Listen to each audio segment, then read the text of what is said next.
Saudara-saudaraku, jamaah Jumat Masjid Agung Jabal Rahma yang sangat saya cintai, yang sangat saya hormati, mari kita bersyukur kepada Allah Subhanahu wa taala. Kita diingatkan, inna a'toina kal kautsar. Sungguh kata Allah, kami ini telah memberikan kamu nikmat yang banyak sekali. Al-Kautsar itu nikmat yang banyak. Kita masih bisa melihat Allah berikan nikmat mata. Masya Allah, bapak-bapak sekalian, ada seorang dokter, lalu dia tiba-tiba turun dari pesawat, itu telinganya susah mendengar, Pak. Dan ada suara mendengung di dalam telinganya, sampai dia berkata, saya tidak pernah dalam hidup ini mengalami penderitaan kayak seperti ini. Tidur tidak bisa, melihat orang tak kelihatan rupanya karena terkonsentrasi di telinga. Saya ini Pak, saya baru mengerti bahwa pendengaran itu bukan murahan. Masya Allah. Jadi mumpung kita ini diberi nafas oleh Allah, kita nyatakan syukur, kita nyatakan senang. Inna a'toina kal kautsar. Allah mengingatkan kepada kita, wahai hambaku, kamu itu boyo ingat, nikmat yang Allah berikan untuk kamu itu banyak. Kamu itu jangan cemberut dalam hidup, jangan malas. Kamu itu yang senang, yang syukur. Dalam kondisi apapun jamaah sekalian, andaikan hari ini kita kurang sehat, kita tetap mendapat nikmat yang besar, yaitu kita masih diberikan kesempatan hidup. Artinya kita masih ada kesempatan untuk menambah pahala, untuk betul-betul meminta ampunan kepada Allah. Andaikan juga hari ini kita tidak punya uang sedikit pun, atau hidup kita serba pas-pasan, kita tetap bersyukur. Kita masih mendapat nikmat yang besar, yaitu kita bisa bersujud hari ini jamaah sekalian. Ketahuilah saudaraku, bahwasanya sekali kita sujud itu lebih besar nilainya daripada dunia dan isinya. Tidaklah dilarang kita gembira mendapatkan untung miliaran rupiah, tapi ketahuilah uang sebanyak itu jauh lebih kecil dibanding kenikmatan kita bisa bersujud sekali saja kepada Allah Subhanahu wa taala.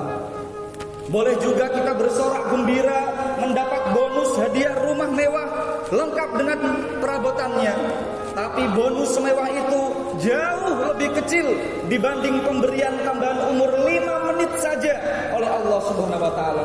Jadi umur kita 5 menit saja itu lebih besar, ganjarannya lebih besar, pahalanya dari Allah Subhanahu wa taala. Jadi saudara-saudaraku sekalian, selama kita masih bisa bernafas, maka kitalah orang yang terkaya. Dan tidak ada alasan untuk kita bersedih. Apapun problem masalah hidup yang sedang kita hadapi, mari kita isi hidup kita dengan ceria, yang senang, yang syukur sepenuh hati kepada Allah. Namun sayang, di dalam Al-Quran dinyatakan hanya sedikit di antara kita yang ingat dan mensyukuri nikmat-nikmat Allah itu, sehingga kita belum bisa berubah dalam hidup.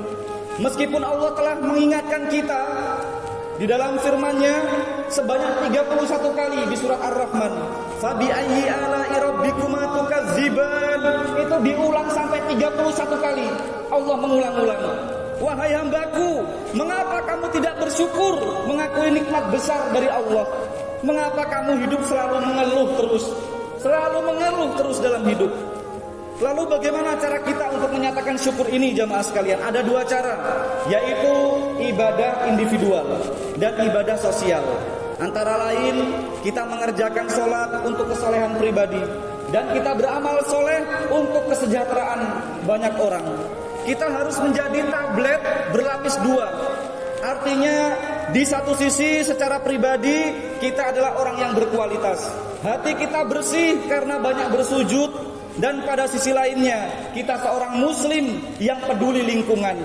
Setiap hari tangan kita bertakbir untuk sholat, dan pada saat yang lain kita gunakan tangan kita untuk beramal soleh, memberi pertolongan kepada masyarakat, ikut kerja bakti di masjid. Jadi kita baik kepada Allah dan kita peduli lingkungan, baik kepada sesama manusia. Jika kita demikian jemaah sekalian, maka kita pasti menjadi obat pengusir penderitaan manusia, dan kita pasti manusia berkelas di mata Allah. Yang kedua, alhamdulillah kita bersyukur hari ini berada pada tanggal 10 Sya'ban. Bulan Sya'ban itu disebut juga dengan bulan sholawat, sebab di bulan Sya'ban turun surat Al-Ahzab ayat 56. Innallaha wa malaikatahu yusholluna 'alan nabi. Sungguh Allah dan malaikatnya memberi contoh untuk bersolawat kepada Nabi. Hai orang-orang yang beriman, bersolawatlah untuk Nabi. Maka marilah kita senantiasa bersolawat untuk Nabi Muhammad, untuk keluarga beliau, para sahabat beliau, dan insya Allah barokahnya solawat sampai kepada kita semua umatnya. Solawat kita jemaah sekalian untuk Nabi adalah doa dan harapan agar kita bisa meneladani akhlak mulia Nabi, dan kita berharap mendapat syafaat Nabi. Hadirin yang sangat saya hormati, ada pengumuman gembira, ada kabar gembira. Ini kesempatan setahun sekali, Pak. 4 hari lagi, tepatnya hari Selasa malam, itu adalah malam nisfu Sya'ban. Lailatun nisfi min syahri Sya'ban al-Mukarram. Malam di mana Rasulullah menyatakan bahwa di malam nisfu Sya'ban, sejak mulai maghrib, Allah Subhanahu wa ta'ala turun ke langit dunia, dan Allah berseru kepada sekalian umat Muhammad, berseru kepada seluruh manusia. Cuma banyak di antara kita yang tuli, yang tidak mendengarkan seruan itu. Di antara seruan Allah kepada manusia di malam nisfu Sya'ban, aina min mustaghfirin fa astaghfirullah. Mana di antara hambaku yang malam nisfu Sya'ban betul-betul beristighfar, mohon ampun sungguh-sungguh atas segala dosanya kepadaku, maka niscaya akan aku ampuni semua dosa-dosanya. Malam nisfu Sya'ban, hari Selasa malam. Jadi di malam itu Allah akan mengampuni semua dosa-dosa kita, kecuali beberapa jenis orang. Yang pertama, orang-orang yang musyrik, di dalam hatinya menyekutukan Allah dengan sesuatu selain Allah. Yang kedua, orang-orang yang durhaka kepada orang tuanya. Kalau ada anak menyakiti hati orang tuanya, demi Allah jamaah sekalian, demi Allah di dunia sudah mendapat balasan dari Allah. Meskipun dia banyak harta, pasti hidupnya, batinnya menderita. Sepintar-pintarnya anak, sehebat-hebatnya anak, kalau sampai menyakiti hati orang tuanya, dia durhaka sama orang tuanya, Allah murka. Di dunia, di akhirat, dia akan mendapatkan balasannya. Yang ketiga, orang-orang yang tidak diberikan ampunan di malam nisfu Sya'ban adalah orang yang memutus tali persaudaraan, orang yang memutus tali silaturahim. Allah melaknat orang yang memutus persaudaraan. Allah melaknat orang yang memutus tali pertemanan. Subhanallah. Walau mata jaufal Ka'bah, walaupun dia ibadahnya luar biasa, walaupun orang itu matinya di dalam Ka'bah, tapi kalau dia memutuskan tali persaudaraan, tali pertemanan, maka Allah tidak akan mengampuni dosanya kecuali dia mau bertobat. Kemudian orang yang memakan harta anak yatim, orang yang di hatinya ada kebencian, emosi, prasangka buruk, iri, dengki, dendam kepada saudaranya, maka tidak akan diampuni dosanya oleh Allah di malam nisfu Sya'ban itu. Terus di antara seruan Allah di malam nisfu Sya'ban adalah aina min sa'il. Mana di antara hamba-hambaku yang malam nisfu Sya'ban memohon kepadaku sungguh-sungguh, doanya minta apa saja, maka akan diijabahi oleh Allah Subhanahu wa taala. Hari Selasa malam, pas malam 15 Sya'ban, nisfu Sya'ban. Maka hadirin sekalian, mari kita ambil momentum bulan Sya'ban ini untuk benar-benar mendekatkan diri kita kepada Allah Subhanahu wa taala. Kita berdoa dan bermunajat kepada Allah karena bulan ini adalah syahrul ijabah. Doa kita diijabah oleh Allah. Dan mari kita memanfaatkan bulan barokah Sya'ban ini untuk benar-benar mempersiapkan. Kita membersihkan lahir batin hati kita untuk menyambut bulan suci Ramadan. Kita jadikan bulan Sya'ban ini adalah bulan persiapan. Kita berdoa kepada Allah, semoga Allah berkahi usia kita dan umur kita di bulan Sya'ban, dan Allah sampaikan usia kita di bulan Ramadan. Kita bisa beribadah sampai Idul Fitri dan insya Allah sampai tahun-tahun berikutnya. Hadirin yang sangat saya hormati rahimakumullah, sesuai dengan permintaan Ketua BTM, Bapak Ketua BTM kita, saya akan menyampaikan sedikit mengenai amal jariah. Sebab saat ini kita sedang semangat berlomba-lomba dalam kebaikan, menyambut bulan suci Ramadan dengan pembangunan jalan masuk masjid. Di surah Yasin jamaah sekalian ayat 12, insya Allah kita hafal. Inna nahnu nuhyil mauta wa naktubu ma qaddamu wa atharahum wa kulla syai'in ahsaynahu fi imamin mubin. Sungguh kata Allah, Allah itu maha kuasa menghidupkan orang mati. Allah kuasa menghidupkan orang mati. Subhanallah, orang mati bisa dihidupkan Allah. Apalagi hati kita, apalagi permasalahan hidup kita, sangat mudah Allah akan merubah. Sungguh kata Allah, Allah yang mencatat apa yang telah kalian kerjakan. Dan sungguh Allah maha kuasa menghidupkan nama baik orang yang telah mati, serta segala sesuatu Allah kumpulkan dalam kitab yang jelas, Lauhul Mahfuz. Hadirin sekalian, seperti yang kita ketahui, ada 3 catatan pahala yang terus mengalir pahalanya setelah kematian itu. Yang pertama, doa atau permohonan rahmat dan ampunan dari anak cucu kita, dari menantu kita, atau siapapun yang menjadi orang soleh karena hasil didikan kita. Yang kedua, ilmu yang bermanfaat, anak cucu kita, keluarga kita, siswa, santri, atau siapapun yang pernah kita ajari kebaikan dan kebaikan itu dilakukannya, itu ilmu yang bermanfaat. Yang ketiga, infak kita di kotak amal, infak kita untuk pembangunan jalan masuk masjid, untuk pembangunan sekolah, untuk pembelian karpet, sajadah, sarung, mukena, semua karya kita dan fasilitas umum yang dimanfaatkan oleh banyak orang itu adalah sedekah jariyah. Oleh karena itu hadirin sekalian, mumpung kita masih hidup, kita harus memperbanyak perbuatan yang baik, apapun bentuknya, untuk kesejahteraan banyak orang. Jika setelah kematian kita ada satu saja kebaikan yang disebut-sebut dalam pembicaraan orang, maka itulah bonus umur kedua untuk tambahan pahala kita. Buah bibir orang tentang kebaikan kita itu juga merupakan doa sekaligus transfer pahala. Ditransfer pahala secara otomatis ke dalam buku catatan kita di akhirat. Kita seperti dihidupkan kembali untuk menambah pahala. Jadi kita boleh mati jamaah sekalian, kita boleh mati, tapi mesin pencetak pahala tak boleh berhenti. Atau hidup pasti berakhir, tapi pastikan ada sumber pahala yang terus mengalir. Kita hidup harus berkarya, harus membuat sejarah sekecil apapun, supaya nama kita tetap harum, tetap hidup sekalipun kita sudah mati. Itulah moto penyemangat hidup kita. Allah telah memberi jaminan kepada kita, sungguh Allah maha kuasa menghidupkan nama baik orang yang telah mati. Oleh sebab itu, jangan sekali-kali menanam sekecil apapun keburukan, agar tidak menuai malapetaka dosa setelah kematian. Nauzubillahi min zalik. Semoga kita dijauhkan Allah dari bencana itu. Sastrawan Mesir namanya Ahmad Syauqi, beliau bersyair, jagalah akhlakmu sebelum kematianmu, sebab buah bibir atas kebaikanmu adalah umrun sanin, umur kedua bagimu. Jika kita menanam 1 juta pohon kebaikan selama hidup jemaah sekalian, lebih-lebih yang mensejahterakan dan membahagiakan banyak orang, maka kematian adalah peristiwa terindah yang kita alami.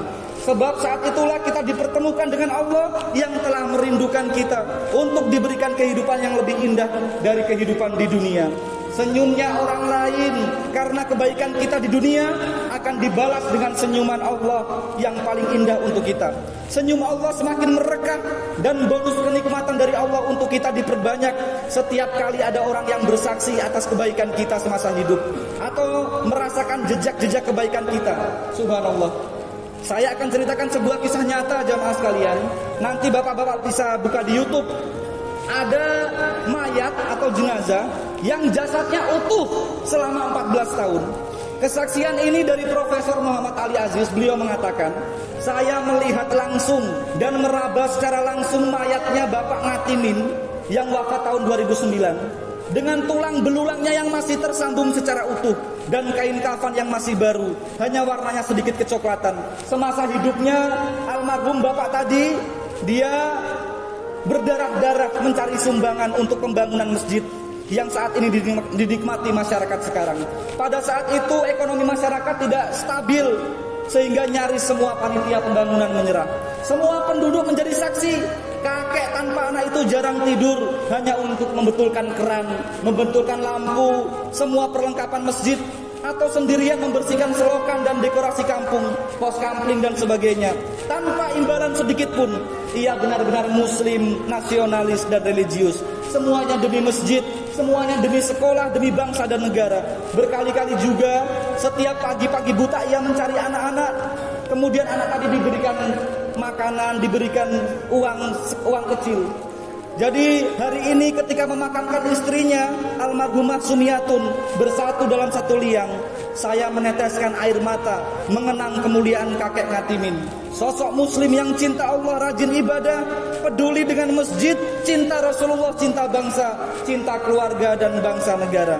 Subhanallah jamaah sekalian, mayatnya utuh. Sebab waktu hidup luar biasa beliau sangat perhatian dengan jamaah. Oleh karena itu hadirin sekalian, malaikat pencatat kebaikan tidak pernah absen mencatat, merekam dan mengambil gambar semua kebaikan kita. Tetesan keringat kita waktu kerja bakti, mungkin ada yang luka di tangan, luka di kaki waktu kerja bakti. Kita semua berjuang untuk keluarga. Semua catatan itu kelak dijadikan barang bukti di depan pengadilan Allah atas sekecil apapun kebaikan kita. Malaikat pencatat kebaikan tidak pernah absen mencatat jejak langkah kaki kita menuju masjid. Nabi pernah bersabda, tetaplah di rumahmu meskipun jauh, sebab jejak langkahmu ke masjid dicatat sebagai pahala untukmu. Hadirin yang sangat saya hormati, sebagai penutup, semua perbuatan kita telah dicatat dalam buku rekam jejak yang lengkap, yang benar dan bebas dari kepalsuan. Dan buku itulah yang akan kita baca kelak di akhirat. Allah akan menyuruh kita membacanya. Allah berfirman dalam surat Al-Isra ayat 14, bacalah bukumu, cukuplah dirimu sendiri pada hari ini sebagai penghitung atas dirimu. Inilah buku yang menjadi imam atau penentu kelanjutan nasib kita di surga atau di neraka. Semoga buku besar yang kita terima dengan tangan kanan kita kelak hanya berisi catatan perbuatan yang baik. Dan ketahuilah jamaah sekalian, perbuatan yang baik itu tidak akan muncul dari hati yang beku, dari hati yang mati, hati yang kotor, hati yang di dalamnya ada iri dengki, ada dendam, ada sombong, angkuh, dan hati yang gelap dari cahaya Allah. Oleh sebab itu kita berdoa agar Allah menghidupkan hati yang telah mati karena dosa-dosa kita. Demikian juga anggota keluarga kita, saudara kita yang telah mati hatinya kita doakan. Allah telah berjanji, sungguh Allah Maha Kuasa menghidupkan hati orang yang sudah mati. Di hari yang mulia ini kita berdoa, semoga kita semua, orang tua kita, mertua kita, istri kita, anak cucu dan keluarga kita semua memiliki nama yang harum. Nama yang harum. Kita semua harus menjadi teladan bagi semua orang karena akhlak mulia kita selama kita hidup. Dan nanti ketika kita sudah mati, nama kita tetap harum, dikenang karena sejarah prestasi ketika hidup. Amin ya rabbal alamin. Aqulu qauli hadza wa astaghfirullah innahu huwal ghafurur rahim. Allahumma ighfir lil muslimina wal muslimat wal mu'minina wal mu'minat al ahya'i minhum wal amwat. Wahai Allah, dengan iman yang benar melalui zikir la ilaha illallah, hapuskanlah sifat-sifat buruk kami ya Allah. Sifat-sifat istri, suami dan anak-anak kami yang buruk, yaitu sifat malas, ya minder, mudah menyerah, putus asa, kikir atau sombong dan lemah semangat. Selamatkanlah kami dan keluarga kami dari kerusakan akhlak karena pengaruh lingkungan yang buruk. Wahai Allah, tambahkan rezeki kami dan keluarga kami, janganlah Engkau kurangi. Tambahkan kebahagiaan rumah tangga kami, kebahagiaan rumah tangga anak cucu kami, jangan Engkau kurangi. Tambahkan pula keimanan dan akhlak kami, jangan Engkau kurangi. Tambahkan kemuliaan kami, jangan hinakan kami. Wahai Allah, melalui zikir la ilaha illallah, hilangkanlah kesedihan kami, utuslah malaikat mengusap air mata kami, dan berikan jalan keluar untuk semua masalah kami. Wahai Allah, ketika kami lemas, hampir putus asa, bisikanlah firman-firman penyemangat-Mu kepada kami. Jadikanlah langit dengan gemerlapan bintang-bintangnya membakar semangat kami, dan isyarat masa depan yang terbentang luas untuk kami. Wahai Allah, tidak sedikit di antara kami hidup dengan gali lubang tutup lubang karena terjerat hutang. Melalui zikir la ilaha illallah kami ini ya Allah, kami yakin dan yakin hanya Engkaulah yang bisa memberi mereka rezeki yang banyak agar semua hutang itu segera terlunasi ya Allah. Wahai Allah, tidak sedikit juga di antara kami yang sakit. Melalui zikir la ilaha illallah kami yakin dan yakin hanya Engkaulah satu-satunya Tuhan yang pasti menyembuhkan kami semuanya. Rabbana atina fid dunya hasanah wa fil akhirati hasanah wa qina azabannar walhamdulillahi rabbil alamin. Ibadallah, innallaha ya'muru bil adli wal ihsan wa ita'izil qurba wa yanha 'anil fahsya'i wal munkar wal baghi ya'izukum la'allakum tadhakkarun wa la dzikrullahi akbar. Aqimissalah.